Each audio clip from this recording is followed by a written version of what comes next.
Hi, welcome to Business Corner. This is the third Business Corner. I'm Suzanne Doolin, and let me change my view here for the recording so that we're equal. And I'm here with Dr. Callahan, who is the head of my department at University of Alabama, Birmingham, Information Engineering Management. We're just graduated and got my master's in engineering management. And he helped me to start SADHANA up. SADHANA is my business, and it's also the community that I'm coming in through on Facebook. And it's a community for people who love yoga or people who simply want to live an inspired life. In addition to supporting you to learn how to be inspired and how to live according to your own path, we also provide support for business, because part of being able to be an exceptional person is being able to support yourself and be able to communicate your message to other people, which means that you need to have a small business. Today, I'm here with Dale Callahan, who's an entrepreneurship expert, and we're going to be talking about making a living doing what you love. I was involved not only in the IEM program at UAB, but also in a couple of your small business support groups. And I was really surprised when I went into these groups to hear people who did things like helping old people or taxes, who were so in love with what they did that they didn't want to charge for it. And I thought, oh, it's not just yoga teachers who have this problem. So I thought that you might just share your experiences in working with people starting up businesses, not just yoga businesses or, things that where you might know that people might want to do it for free, and your experiences with people's fears around charging for something that they love to do. And I'm just going to switch my view so that we focus on you now. That since you're okay. So yeah, it's comical because we all feel that way. I feel that way, and I think when we love what we do, we naturally want to go help other people doing that. I can imagine anybody doing yoga. If I had any conversation with them about anything that yoga might help me with, they're going to reach out to me and almost want to be my coach, quote unquote, because I find myself doing that with business people all the time. How many times have I sat down and had conversations and walked people through things that sometimes I charge thousands of dollars for, and I'll do it for free. But there's no money thing that's going on in my head. It's just, I want to help them.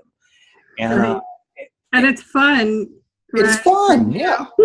And it's one of the things, it's the gift that we have, right? You have a gift to help people doing what you do, and what you do can help people because it's probably helped you and you've seen it help other people. So it's like, I've got this gift, I'm trying to give it away. And sometimes I can't get people to take it, but I'm trying to give it away. Do you think it's a problem sometimes? I was recently had a friend, and we were going to work on developing a course together. And then he went and turned around and paid like a lot of money to somebody to help him write a book. And I realized, well, I don't think he really, valued what I was giving him for free because he hadn't paid for it. And yes. Do you think that do you think that there's a little bit of a problem when people do give it away for free, that relationship ends up being confusing for the customer? Yeah, it's very, it's really confusing, because if you put yourself in the other person's shoes, if you're helping me with this to solve my problem, I kind of feel like I'm taking advantage of you. Now, so if I really trust you and I really think you're an expert and I really admire what you do, I feel guilty that I, and I think we all do. We feel guilty. We feel like we're taking advantage of this person. And then, we start going in the back of our head. We're like, why are they helping me for free? Maybe they're not any good. Right. And and these are natural, by the way. And there's nobody. I mean, so if you think of about an attorney or a medical doctor, you know, somebody that we're used to paying flat kind of fees for their services. All these things happen. You know, so if you have a friend that's a medical doctor and you call them up on your phone, hey, I'm coughing, I don't feel good, and you kind of feel guilty. Right. But if they keep taking your call and keep calling you in drugs, you're like, what's this guy sending me? Who is paying this guy? Yeah, you know, what's going on here? Because, and those are natural. You know, I think those things are natural because we in our society, anybody that's, you know, on an internet, money is not our issue. Now I realize we all feel like we all want good deals, and we have a limited amount of money, and we want, you know, we don't want to be stupid with money, but money is not our issue. We are happy to pay for things we really, really need.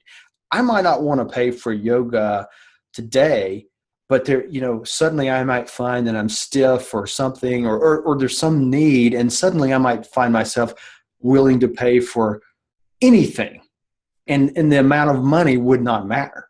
You know, what's interesting, we had Joseph Dees on doing the business corner, who I met in your course. And he's actually going to help me with my business plan. And he's one of those people who will totally give it away for free. And he doesn't, but you know, like he's one of those people who just loves to talk about business and finance, and he's very generous that way. He was saying that, like, people who, now I'm losing my train of thought. But like, you know, people don't really value the things that they're not. Oh, I know what it was. We were explaining to him that yoga teacher training is extremely expensive, and that many of the people in our group have spent thousands and thousands of dollars in our training, right, and we're very hesitant to turn around and charge. But it was weird that we were saying, like, you could hear us say, like, we valued what we did so much that we had spent all this money on it. But then we didn't feel comfortable charging people. We can't turn it around. Yeah. It's something. Let me put it in a context of a customer, how a customer feels about it. We buy organic beef. So we're, you know, and I know probably a lot of your community, that's a big thing. But we're friends with a farmer who raises the cattle. And so we know exactly what's happened, you know, so we're buying this beef. So my wife will buy like the whole cow. Right. We're getting whole cow sirloin steak for hamburger prices of regular meat. You know, we know this, you know, and so we're cutting a check for the whole cow, you know, to go in a freezer. That's awesome. Except there's something that goes on inside of us, because the lady's always like, well, you guys are our best customers. I think what she means is we're the only people who actually pay. I don't know that. Right. But she's very in Birmingham, so I'm guessing this is someplace a little bit out in the country. Yeah, it's out in the country. And you know, she's one of these ladies we just described. She's very generous. Money is not really her issue. But we know in the back of our head, if she doesn't make any money over a certain amount of time, they're going to quit doing it. So to us, it's a selfish to us to think we want you to, we have a desire for you to make money, because if you don't make money, our source goes away.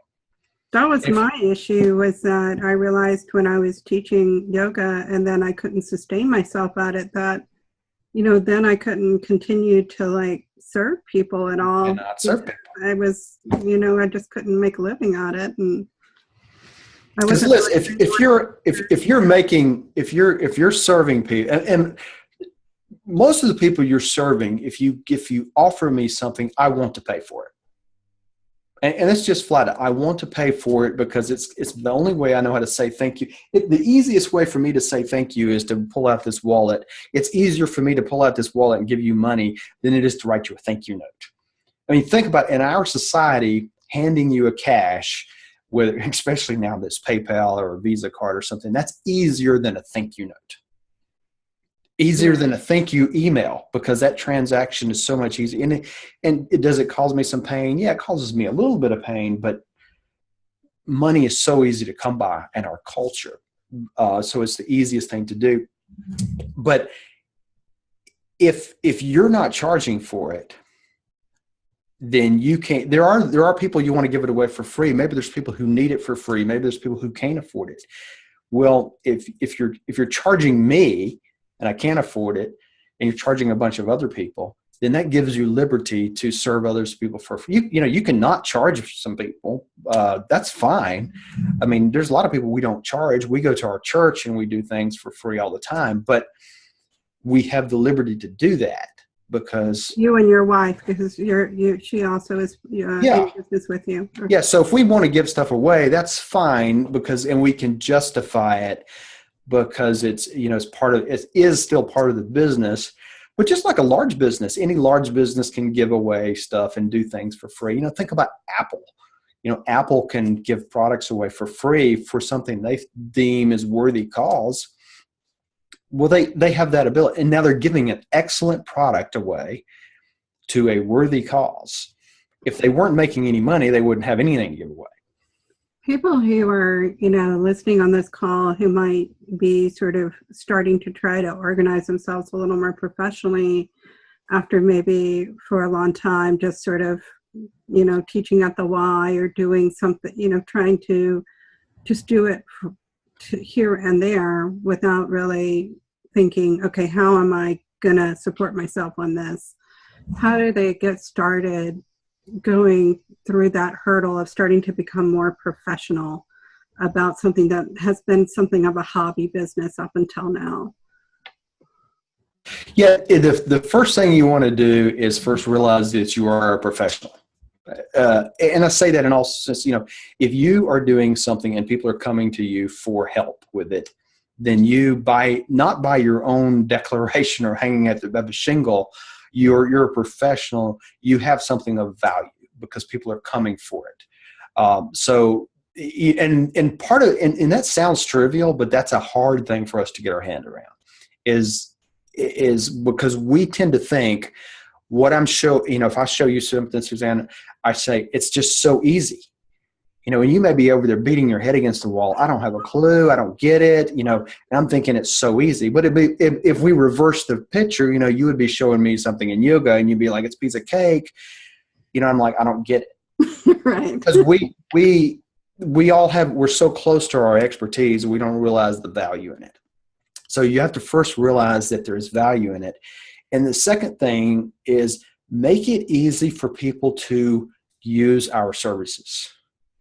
We tend to overcomplicate it by once people go into a practice and they say, I'm going to serve, a group of people and help them with their needs, they get crazy and they get complicated. And they do like price sheets and, just have flat pricing, do something. And I don't know what it would be on yoga, but, have, hey, this course we're going to charge you so much per hour. We're going to charge you so much for this for therapy.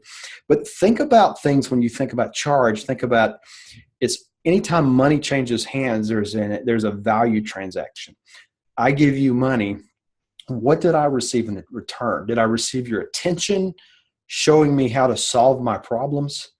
Man, if you think about when you go to a medical doctor, that's really all they're doing. The medical doctor doesn't really give you drugs. They might give you a shot or something, but they prescribe the drugs. But what they really are doing is giving you attention to your problem with their expertise. Now, you only may get 5 minutes, but we value that. Right. Right. So I would imagine anybody in a physical fitness, yoga, or anything like that, it's the same thing. It's the same. Well, actually, that gets to my next question, which is that, what happened in the yoga world is that it used to be when I first started, it was very niche. Like the way I explain it to people is kind of the way Tai Chi is now. Like you might know somebody who teaches it at the, the Y or, but you don't see infomercials for Tai Chi abs, it was not totally mainstream. And nowadays it's been co-opted by the whole fitness industry. And a lot of that now you can get it for free at the gym. And so it's kind of watered down. And then, but there are people who have spent a lot of money and time to develop a serious expertise in it. How do you like, how do you dare to charge what you're worth when you're in a market like that where people are, literally giving it away for free, or they can get it for free with their gym membership, and the value seems to not be there, Well, I just did a thing on this. As a matter of fact, I just did a Facebook Live on my page about this, understanding what your customers will pay for. And I realize we might call them clients, we may call them, patients, but they're all, anytime money is being transacted, we would consider it a customer.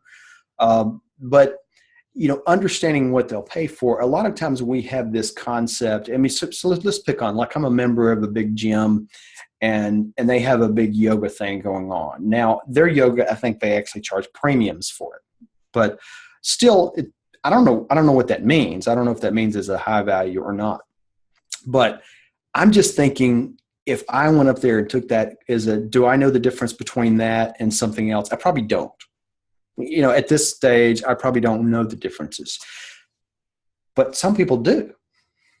Right. So some people are looking for those services that are different. So part of it is just understanding who your customer is. I mean, you don't, when somebody walks into a car dealership, whether they're looking at a Porsche or I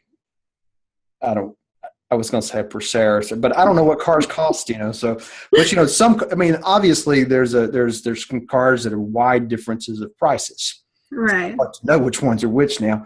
But so if you're looking at a Honda Accord versus a Porsche, they're two different customers, right? Right. There's different people who buy a Timex versus a Rolex. And so you kind of have to understand what business you're in. And so a Timex is the timepiece, a Rolex is a luxury piece. I mean, we look at them and they look like they're the same thing. So you have to recognize if you're in a high-end yoga, or you're something that's offering something above what we might call the Walmart version of yoga. I don't know if that's... Yeah, no, it's true. I mean, there are people who are, there's actually an organization called Yoga Fit, it's actually a really good organization, but they just teach aerobics instructors how to, safely lead a class. And, they're good. They're a good organization, but those people certainly aren't, trained the way some more serious... So I think, part of it is there's a certain group of people that are going to be attracted to the higher end thing. And some of it might be educating educating what does higher end yoga mean? And, I don't think it always means it's a luxury because, for example, like I pay for healthcare, I pay out of pocket to work with, for example, I have an integrative nutrition doctor. And a lot of the stuff that I pay for with him isn't covered like as a copay, but I pay for it out of pocket because he's very good and I value my health. It's not that I'm like so super rich. Then I just, I'm not poor, but I'm not like, I value that. So that's why I'm willing. Okay, so that guy you're talking about, there's a difference between him and going to the health food store and just buying off the shelf stuff, right? There's a dramatic price difference, but there's a lot of other differences. Right. So I'm just guessing in the yoga world, we're talking about the same kind of thing. We're talking about the difference between off the shelf yoga versus, something that's customized, personalized, and things like that. Anytime you get more personalized, you get higher value, and you also end up with customers who have a higher level of understanding. And then but it doesn't necessarily mean that it's the wealthiest people who are buying from you. It just means the people who value. No, and that's such a shocker, isn't it? As a matter of fact, the wealthiest, it seems that people, the more money they have, the less likely they're going to spend it. We're at this health club that we just joined. It's pretty expensive, but it's funny because we watch people that are there, and we know some of the people there, and they can't afford it because I've helped them financially. But I mean that's just how we are, where people spend money. and that's one of the things, we can't ever assume who we think our customer is. Just because somebody here's poor, who doesn't even know how to spell yoga, doesn't mean they may not be your customer at that. And I'm using the word high end yoga, but you know what I mean. Right. That they wouldn't be willing to pay for. Right. They want to dive in. They want to go 100. There's just people that everything they do, they go 100%. There's no playing. They go straight from the idea of it to paying the best. And yes, it doesn't always have anything to do with their income. With their income. You've worked with so many people who have started up businesses of all different sorts. What do you see what have you observed from people who are kind of love what they do rather than just sort of are looking to make money? Or do you find that everybody's kind of like that they do actually, have this thing that they're passionate about? Or what's your experience watching people go through the process of what they're struggling with?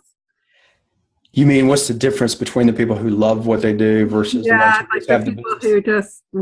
Who have given it away and would give it away forever if they could? Oh yeah, I mean, when I watch these people who are passionate that about what they're doing, and by the way, if you're not passionate about what you're doing, you just end up with a job, right? Right. If I tried to go out and teach yoga and I would learn from you and I did that, and it's not something I love to do, I end up with a job because I'm showing up just to make money, and that's not very satisfying after a while.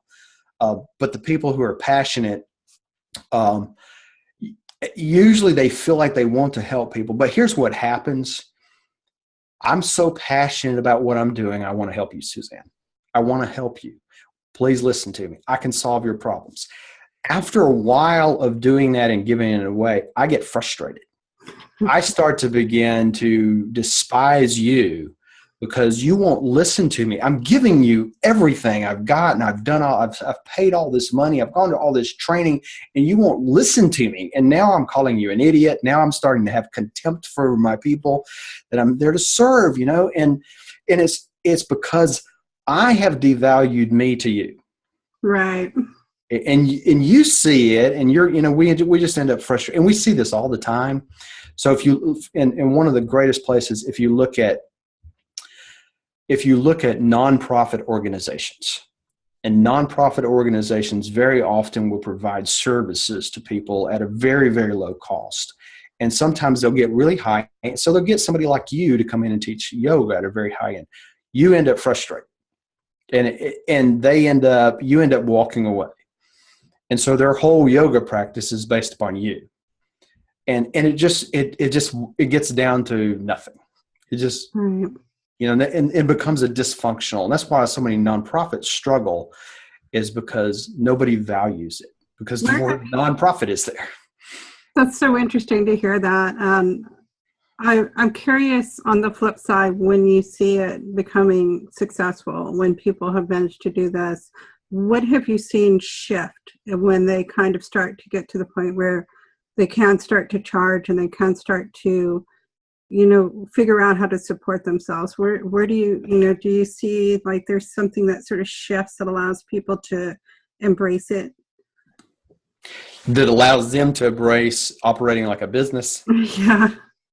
Yeah, they start to think, and we both know Deborah, so we watched Deborah in a different business. She's a member of our group here. So. Okay, I think she's the classic case. You think you're doing something, you think you're doing a service, you think you're kind of charging enough to put a little food on the table. It's nothing grand, and then you realize people appreciate this. You start to realize some people don't.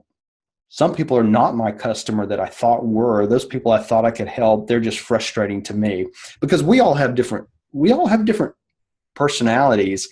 You may love serving a certain group of people that I may be frustrated with. So we start to find, we develop our niche. We start to find who we are in business and who we serve best and who relates to us best and who we enjoy being around. And serving. And then we start to get innovative. We start to think about, wow, these people are showing up and they want more. they want more of me. And now you find yourself challenging even your base knowledge, and how do I communicate all this that I've given? How do I communicate it to them? And what's the packages? And what have I learned? And you start becoming innovative and creative, and you're offering more and more. And you find some of these people, they will pay.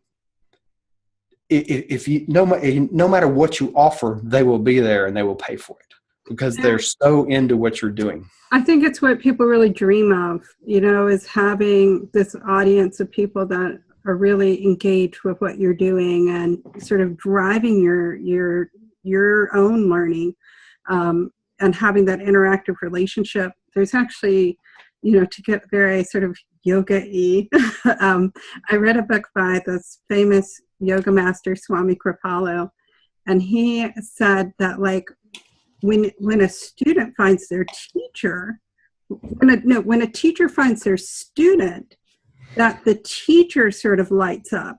And it was really fascinating to me because as somebody who had mostly been in the student role, I had never realized how important it was for a teacher to have students. Yes. Well, because otherwise you're just talking to a wall. And if you've ever been in this, like when I first started, came into the university, I was doing two things. I was doing our executive graduate program, and then I was helping them out teaching some undergraduate courses to what you would expect a typical undergraduate population was, which is checked out individual kids just trying to get through on mom and daddy's dime. Maybe that doesn't describe the whole world, but there's a lot of that. So, you could go in there and give it your all and nobody's there to take it. Right. And that's just frustrating. And maybe that's because I wasn't connecting. There's all kinds of reasons, but when you find that group, and so it's the book Tribes by Seth Godin. Yeah, I read that one. And when you're looking at these kind of niche industries, that's what you're finding is people, there's a whole bunch of teachers, and there always has been, there's teachers that connect with their tribe, that it's that like-minded thing. And if you're spending your time banging your head against the wall trying to connect with people who are not your tribe, who don't fit, it's just it's frustrating to everybody. I was kind of, wait, Jessica Dugas just came in. Oh, thank you. Thanks for joining. She said in the chat, so much truth in this. This talk is so timely for me, and I apologize for my tardiness. My 2-year-old was having a 2-year-old moment. We don't know anything about 2-year-old moments. She is a mother of 6 children. She has a wonderful online group for the Mothers Online Mastermind group. And awesome. She will actually be our Meet Yogi this Sunday. So I was glad she came on. And Jessica, if you can stay on, we'll actually open up for questions in a minute if you want to get on the camera. We will maybe do 5 more minutes on this and then open up for questions and see if Jessica wants to join us. It's your dime. Okay. That sounds good. Your dollar, however that works these days. So I don't know. Yeah, I actually really like having the Zoom. It works really well, and it's I love Zoom. Fun. So so that was really interesting to hear that for you it sort of changed as you started to find the people that were interested in hearing what you had to say. Did you struggle with having to, figuring out how to pay, get people to pay for what you do? Because did you start out just as a professor and didn't start up your own business for entrepreneurship, or? No, I've always been in the entrepreneur world and in the corporate world and, doing all kind of things. I kind of am an accidental faculty member. So, so many of us ended up places we are accidentally, but yeah, I think there's I always liken it back to a lawn care service, because for most of us, we can relate to a lawn care service.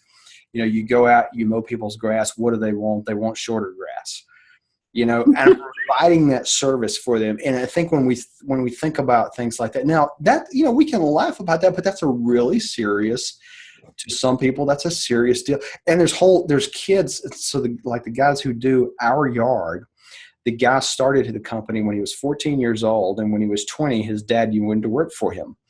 because he was serving such a basic need. And that's what we have this tendency to overcomplicate business. And we have this tendency to make it, some kind of, special magic type stuff. And yet we see the bubbas in the world go out there and just figure it out. Because really it just comes down to people have a need for what I have and they're willing to pay for it. I can provide a service and I'm just exchanging that for money. And because if you're doing wonderful stuff for me, I want you to keep doing it. Now, how do I package it in such a way that I can say I'm billing you per hour, I'm billing you per this, I'm billing you, that can get tricky is how do I do that? Because really nobody likes to pay, it's like paying an attorney. Nobody wants to pay per hour for stuff really, but we do love to pay for returns. Okay. I love to pay, you were talking about somebody doing a course for you, I would love to pay you, you come in, you do my course, or you package my course, you design my course, you film my, whatever it is, I got this nice, clean deliverable. Like when we pay somebody to paint our house, we don't usually say, I'm going to pay you $10 an hour, or we don't, we come up with something when you paint the front of the house, it's going to be this. But when the house is painted, we're going to pay you this. And so when you get into things like yoga and coaching, you just got to think about what is that thing the customer what do they really want? What's that return? Hi, Janice. It's nice to have you join us. Hi. Okay. Janice is Janice. An old friend of mine from Wilmington, North Carolina. We're going to open up questions in a couple of minutes, Janice. I don't know why our view has changed. I'll switch us to the speaker view again. And then for some reason you're on, Janice. You're like the main show here. Why don't you start speaking, Dr. Callahan, and we'll get it back, and then I'll end this recording and we'll start it. Okay, well, I'm just waiting for you to, I'm waiting for you to drive this. That's me. What we're talking so you're doing great. It was so interesting to hear about, your own experiences with it too. Okay, so we're having several people join us. So what I'm going to do is I'm going to wrap this up, and then we will open it up for questions since we have people who've joined us. Dr. Callahan, before I close the recording on this part, how do people find you? You can hit me. I mean, obviously I'm on Facebook at just Dale Callahan, and it's just dalecallahan.com. It's just about as simple as you can get. And you have like a podcast that you've been doing. I think you have something like 130 different podcasts. Yeah, the podcast on iTunes is called Company of One podcast. And and my email is just dale@dalecallahan.com. So okay. I have no creative ability whatsoever. So. And I'll put the links when I post it on YouTube. I'll post all the links up for everything so people can find those really easily. But the podcasts are really good. I like to listen to your podcasts. Okay, I'm going to stop the recording and then I'll open it up for questions.